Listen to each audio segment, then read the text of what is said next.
Il pleut des missiles ukrainiens, en Russie. L'Ukraine a déclenché une véritable tempête de missiles si massive qu'elle a obscurci le soleil en Russie.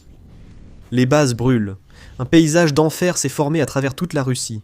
Car tout ce qu'il reste de certains de ses atouts militaires les plus précieux, c'est une terre brûlée, et le souvenir terrifiant de ce que l'Ukraine vient de déclencher.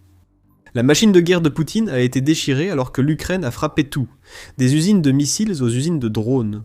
Ces frappes étaient massives. Elles ont eu lieu tout au long du mois de février. Et elles commencent dans les régions occupées de Donetsk, où l'Ukraine a lancé des missiles ATACMS fabriqués aux États-Unis pour détruire complètement les plans de la Russie d'avancer, à la fois à Donetsk même et dans l'oblast voisin de Zaporijia. RFU News rapporte ce que l'Ukraine vient d'accomplir, en notant que l'Ukraine a utilisé ses puissants missiles américains pour frapper au cœur de la 5e armée combinée russe, près de la localité de Novopotrivka, dans la région occupée de Donetsk. Cette armée supervise les forces russes, qui opèrent dans le sud de l'Ukraine, avec un accent particulier sur Huliaïpol et la direction de Zaporijia. L'Ukraine a réagi à la présence de la 5e armée combinée, en utilisant un puissant missile avec une ogive de 230 kg capable de détruire centres de commandement, de contrôle et autres cibles fortifiées. L'Ukraine a frappé un centre de commandement à Donetsk, selon le magazine Military Watch du 25 février. Lors d'une attaque simultanée qui comprenait également des frappes contre des dépôts de munitions, des points de contrôle de drones et un poste de commandement et d'observation distincts. L'Ukraine a tiré des missiles ATACMS pour la première fois depuis des mois, alors qu'on pensait ses stocks américains épuisés. La dernière utilisation de cette arme par l'Ukraine date du 18 novembre, lors d'une frappe dans la région de Voronej, en Russie. La Russie espérait que ce serait la dernière fois, mais non. Un centre de commandement a été paralysé à Donetsk, et ce n'est que le début des problèmes pour la Russie. Restez avec nous, nous allons présenter plusieurs frappes ukrainiennes encore plus puissantes que l'attaque des ATACMS. Mais restons un instant à Donetsk. Ce que l'Ukraine a fait avec sa frappe ATACMS, c'est ralentir les forces russes alors qu'elles se concentrent de plus en plus sur Zaporijia et le secteur sud. Les deux devraient être visés lors d'une offensive de printemps, accompagnée d'une autre, où la Russie engagerait 100 000 soldats pour pénétrer plus loin dans l'est de l'Ukraine. Un responsable ukrainien a affirmé le 1er mars que le Kremlin avait un plan ambitieux pour capturer 4 capitales régionales de l'Ukraine. Sur la liste russe figurent la ville de Zaporijia elle-même, ainsi que Kherson, Mykolaïv et Odessa. La Russie envisage toujours de créer une zone tampon dans les régions de Kharkiv et de Soumy en Ukraine, ce qu'elle n'a pas réussi lors de son offensive de l'été 2025. Les missiles ATACMS de l'Ukraine ont été lancés pour détruire un poste de commandement qui aurait joué un rôle important pour aider la Russie dans ses offensives prévues. Les contre-attaques dans la région de Zaporijia ont aussi forcé les Russes à quitter des points de lancement clés pour l'offensive sud. Selon RBC Ukraine, le contrôle a été rétabli sur 300 km², soit environ 115 000 carrés de territoire, dans les directions de Huliaïpol et de Zaporijia en Ukraine, en date de février. La frappe des ATACMS observée fin du mois complique l'organisation des soldats russes et la reprise du territoire. Et ce n'est qu'un début. Les missiles ukrainiens ont été lancés partout. Ensuite, nous allons nous concentrer sur une série de frappes ukrainiennes qui visaient à détruire l'ensemble de l'écosystème de drones de la Russie tout au long du mois de février. Les missiles ukrainiens n'ont pas seulement détruit ces aspects de la puissance aérienne russe ce mois-ci. Nous aborderons l'autre point plus tard, dans la vidéo. D'abord, les drones russes ont connu une période difficile en février. Lorsque le centre de commandement à Donetsk n'était plus qu'une ruine calcinée, l'Ukraine tirait aussi des missiles sur l'aérodrome de Kapcha, en Crimée occupée. Sur le front des drones, cet aérodrome était une cible parce que la Russie est connue pour lancer ses drones Shahid à longue portée sur le territoire ukrainien, depuis cet aérodrome même. Selon le Kiev Post, ce site de lancement de drones a été établi fin septembre 2025, plaçant plusieurs grandes villes ukrainiennes en danger. Le média cite Mykolaïev, Kherson et Odessa, évoqués par les responsables ukrainiens, qui estiment que la Russie ciblera ces grandes villes régionales en 2026. Le problème pour l'Ukraine n'était pas le lancement de Shahids par la Russie, qui le fait depuis longtemps. Le problème pour l'Ukraine est que l'aérodrome de Kacher est bien plus proche de son territoire que la plupart des sites russes utilisés pour lancer des drones. Des sites plus proches réduisent le temps de vol des Shahids. Et avec ces temps de vol plus courts, cela laisse moins de temps aux défenses aériennes ukrainiennes pour réagir et réduit les risques que les Shahids dévient de leur trajectoire à cause de la durée de leur vol. Lorsque les missiles ukrainiens ont frappé l'aérodrome de Kacher, c'était précisément parce que l'Ukraine tente d'éliminer cette menace de drones nouvellement développée. Un site de lancement de drones incendié n'est plus utile aux forces russes. Cette frappe sur Kacher suit celle de mi-décembre, où l'Ukraine avait détruit un avion de transport militaire AN-26. L'Ukraine envoie un message clair à Poutine avec ce type d'attaque. La Crimée est vulnérable, et l'Ukraine va tout faire pour détruire les offensives de drones russes. Pour renforcer ce message, Kacher n'a pas été la seule cible liée aux drones éliminés par l'Ukraine en février. RFU News précise que l'Ukraine a aussi tiré des projectiles vers une usine en République du Tatarstan, au sein de la Fédération de Russie. Il y avait une petite touche d'ironie dans cette frappe. L'Ukraine a utilisé des drones pour attaquer l'installation du Tatarstan. Des drones qui, par hasard, ressemblaient et ajustement aux drones de type Shahid, que cette installation est chargée de fabriquer. La Russie aurait vu une image miroir voler vers elle. Sauf que cette image en particulier a explosé, brisant toute illusion que la Russie aurait pu avoir d'être en avance sur l'Ukraine dans le domaine des drones longue portée. Et pendant que tout cela se passait, nous pouvons retourner dans la région de Zaporijia. Là-bas, l'Ukraine a également frappé un dépôt de stockage et d'équipement situé près de la localité de Vassilievka. Ce dépôt était lié à l'unité Rubicon, probablement la seule force russe sans pilote pouvant rivaliser avec les opérateurs d'élite ukrainiens. Radio Free Europe, Radio Liberty, a mené une enquête approfondie sur l'unité Rubicon en septembre 2025, révélant comment elle sème le chaos parmi les troupes ukrainiennes. Rubicon se distingue en Russie par sa division en plusieurs sections. Rubicon est l'unité technologique d'élite de la Russie en Ukraine et aux frontières, veillant à ce que chaque opérateur utilise le drone le mieux adapté à ses compétences. Ceux qui excellent avec les drones FPV, qui sont des drones à courte portée utilisés sur les lignes de front, se concentrent sur ce département. D'autres opérateurs de Rubicon contrôlent les drones Shahid lancés des régions occupées d'Ukraine vers les villes et infrastructures énergétiques ukrainiennes. Rubicon co-conçoit et teste de nombreux drones qu'il utilise, ainsi que d'autres systèmes russes sans pilote. En résumé, Rubicon est un acteur clé pour la Russie. Les frappes ukrainiennes à Vassilievka privent la Russie des drones de cette unité. Après tout, même le meilleur opérateur de drones au monde ne sert pas à grand chose s'il n'a pas une machine de mort volante au bout de sa télécommande. Ces 3 frappes ukrainiennes sur les drones montrent une concentration sur les points de lancement et les chaînes d'assemblage de l'opération de drones russes. L'Ukraine vise à diminuer les tirs de drones russes sur les lignes de front et à protéger ses villes et infrastructures des drones Shahid de longue portée lancés massivement par la Russie. Quand nous disons massif, nous le pensons vraiment. Le 1er mars, Pravda a relayé les propos du président ukrainien Volodymyr Zelensky. Les Ukrainiens subissent des milliers de frappes russes, avec diverses armes. Rien que pendant la dernière semaine de l'hiver, la Russie a utilisé plus de 1720 drones d'attaque, près de 1300 bombes aériennes guidées, et plus de 100 missiles de différents types contre l'Ukraine, a révélé Zelensky, en évoquant la dernière semaine de février. Le président ukrainien a également déclaré que la Russie avait lancé près de 19 000 drones d'attaque contre l'Ukraine pendant les 3 mois d'hiver, de décembre à février, soit environ 6 333 par mois. Un très grand nombre de drones submergent les défenses aériennes ukrainiennes et détruisent son infrastructure énergétique. En février, l'Ukraine a lancé une vaste offensive de missiles dont la priorité absolue était d'anéantir la capacité de la Russie à lancer des drones en masse. Tout comme les propres missiles de la Russie, que nous avons mentionnés plus tôt dans la vidéo. Nous dévoilerons bientôt comment l'Ukraine a sapé la stratégie de missiles russes.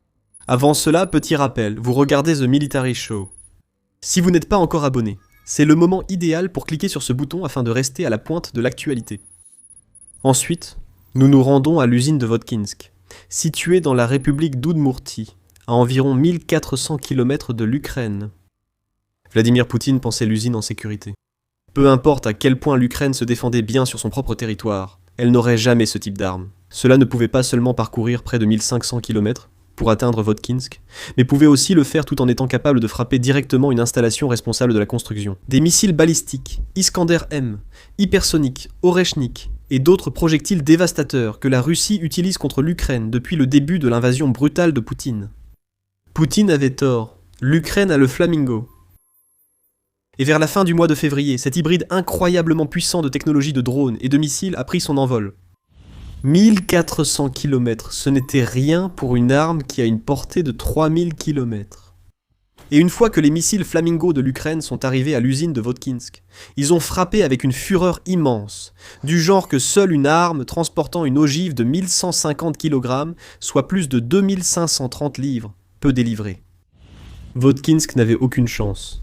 Des rapports indiquant que des missiles ukrainiens ont détruit un atelier traitant des pièces métalliques, pour certains des missiles balistiques et hypersoniques russes les plus dangereux. Lors de son reportage en direct sur l'attaque de Votkinsk par l'Ukraine le 21 février, la BBC a diffusé des images satellites révélant d'importants dégâts sur l'installation. On observe un grand trou dans le toit de l'atelier ciblé par l'Ukraine, ce qui indique que Flamingo a pénétré et déclenché sa puissante ogive à l'intérieur d'une installation destinée à garantir à la Russie un approvisionnement continu en missiles. Il y a eu encore plus de frappes menées par l'Ukraine au cours du mois de février, que nous allons aborder dans un instant. Mais l'attaque contre Votkinsk est sans doute la plus importante. Malgré la dangerosité des drones russes, ce sont surtout les missiles russes qui causent la majorité des destructions aériennes infligées à l'Ukraine. Nous l'avons vu en janvier, lorsque la Russie a lancé une attaque nocturne de missiles contre l'Ukraine, incluant l'hypersonique Oreshnik. C'était seulement la deuxième fois que la Russie utilisait son missile terrifiant, capable d'atteindre des vitesses de plus de 13 000 km, soit 8 000 miles par heure.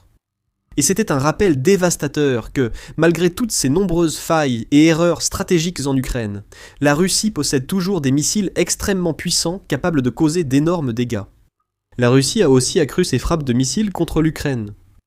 Dans la même déclaration où il a révélé le nombre de drones lancés par la Russie contre l'Ukraine cet hiver, Zelensky a aussi précisé que 738 missiles avaient été envoyés vers l'Ukraine. Cela représente environ 246 missiles par mois, soit une moyenne d'environ 8 par jour. Il semble que la situation se soit encore aggravée en février également. Le 1er mars, le Moscow Times a indiqué que la Russie a lancé plus de missiles sur l'Ukraine en février que pendant toute autre période des 3 ans d'invasion. L'Ukraine a dû faire face à une augmentation de 113% des attaques de missiles par rapport aux 135 missiles que la Russie a lancés en janvier, ce qui suggère que la Russie épuise ses stocks pour une campagne aérienne Shokuna conçue pour paralyser l'Ukraine. Dans ce contexte, l'attaque ukrainienne sur Votkinsk prend encore plus d'importance. Tant que la Russie ne pourra pas produire davantage de missiles comme ceux utilisés en février, sa stratégie doit ralentir. L'autre option pour Poutine est d'épuiser les missiles russes, laissant le pays sans stock jusqu'à la remise en service de Votkinsk. Bien sûr, l'Ukraine surveillera aussi les réparations à Votkinsk. Il ne serait pas surprenant que le Flamingo s'envole lorsque la Russie réparera les dégâts causés par l'Ukraine dans l'installation. La tempête de missiles ukrainienne a frappé les drones, missiles et le commandement russe. Pour la plupart des pays, cela aurait suffi. La machine de guerre russe a été ébranlée par toutes les frappes que nous avons couvertes, mais pour l'Ukraine, comme nous l'avons dit, il n'y a jamais trop de frappes contre celui qui veut lui enlever sa souveraineté. En février, plus de missiles et de drones ont visé des cibles stratégiques en Russie et dans les territoires occupés depuis l'Ukraine. Concluons par un résumé des réalisations de l'Ukraine en fin de mois. La région russe de Saransk a d'abord subi les frappes à longue portée de l'Ukraine. L'Ukraine a frappé une usine fournissant de l'électronique de puissance pour divers systèmes militaires russes.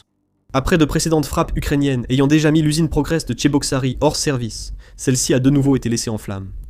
Des dégâts ont été causés, et les habitants ont diffusé sur les réseaux sociaux des images de grands panaches de fumée noire s'échappant de l'usine après la frappe ukrainienne. À Perm, l'Ukraine a encore frappé, visant cette fois l'usine chimique Metafrax, touchée par une attaque qui a provoqué plusieurs explosions et possiblement détruit des produits chimiques utilisés par la Russie pour ses missiles. Parmi eux, figuraient sans doute le méthanol, l'hexamine, la formaline, des résines synthétiques et d'autres produits chimiques aidant la Russie à produire des équipements essentiels pour ses soldats en Ukraine. D'autres frappes ont suivi. L'Ukraine a aussi envoyé des projectiles à Michourinsk, touchant une autre usine Progress. Cette installation fabriquait des systèmes de navigation et des gyroscopes, entre autres composants, et il n'est pas nécessaire d'être un génie pour deviner les types d'armes pour lesquelles la Russie a besoin de ces composants. D'autres missiles russes ont été détruits en vol lors de cette attaque, comme lors d'une offensive ukrainienne à Redkino, en Russie. L'Ukraine a détruit une installation produisant des composants de carburant pour les missiles de croisière Kh-55 et Kh-101, utilisés fréquemment par la Russie lors de bombardements massifs contre l'Ukraine. Nous manquons de souffle, mais l'Ukraine n'a pas épuisé ses frappes. À Nevinomysk comme à Voskresensk, l'Ukraine a attaqué des usines chimiques qui produisent des précurseurs d'explosifs. À Rostov-sur-le-Don, l'Ukraine attaque le complexe industriel Ampils, déclenchant des incendies qui touchent aussi les infrastructures ferroviaires et les réservoirs de pétrole. Et ce n'est pas tout. L'usine Atlante Aero à Taganrog, produisant les drones Orion russes et des systèmes de guerre électronique, a été touchée. Des usines d'électronique et matériaux à Penza, Kazan et Yelets ont aussi été ciblées par des drones et missiles ukrainiens. L'Ukraine a aussi causé un incendie dans un chantier naval à Nijni Novgorod et un autre à l'usine de caoutchouc synthétique d'Yefremov, produisant des polymères essentiels aux explosifs et carburants russes. J'aurai besoin d'1 minute pour m'en remettre après ce résumé. Ce que nous voyons ici avec tout cela, c'est une stratégie d'attrition en plusieurs couches, qui a été dynamisée par l'apparition de missiles comme le Flamingo, ainsi que par ce qui semble être l'arrivée en Ukraine de davantage de missiles Attack-MS fabriqués aux États-Unis. Chaque frappe mentionnée visait à détruire la capacité militaire de la Russie, au lieu de seulement éliminer des troupes et du matériel, ce que l'Ukraine fait déjà très bien. Elle détruit aussi la machine de guerre russe de l'intérieur. Des missiles détruits, des drones anéantis, des sites clés de production d'armes russes en feu, peut-être définitivement, grâce à la stratégie aérienne de l'Ukraine. Un pays qui a déjà maîtrisé l'usure défensive, comme en témoigne le fait que la Russie a perdu plus de 1,26 million de soldats face à la défense ukrainienne, utilise désormais une stratégie d'usure offensive. L'Ukraine a commencé tout cela en 2025. Syrski a déclaré lors du bilan annuel « Cette année a montré que nous pouvons épuiser l'ennemi et réduire fortement son potentiel. Les forces de défense ont empêché l'agresseur d'agir, préserver les positions stratégiques ukrainiennes et préparer les futures opérations des forces armées ukrainiennes. En 2026, l'Ukraine a accéléré sa stratégie d'usure. En février, des installations et points militaires clés en Russie et territoires occupés ont été incendiés. Maintenant, Poutine doit se demander ce que le reste de l'année 2026 lui réserve, ainsi qu'à son invasion en échec. La stratégie d'usure de l'Ukraine a déjà rapproché la Russie d'une défaite totale. À Vovchansk, les drones ukrainiens ont détruit la plupart des chars russes, obligeant les forces de Poutine à attaquer l'Ukraine sans blindés. Voici à quoi ressemble une défaite totale alors que la Russie s'effondre sous la pression. Découvrez-en plus dans notre vidéo, et si vous avez apprécié cette vidéo, assurez-vous d'être abonné à The Military Show pour ne jamais manquer nos dernières publications. Et merci, comme toujours, de nous regarder.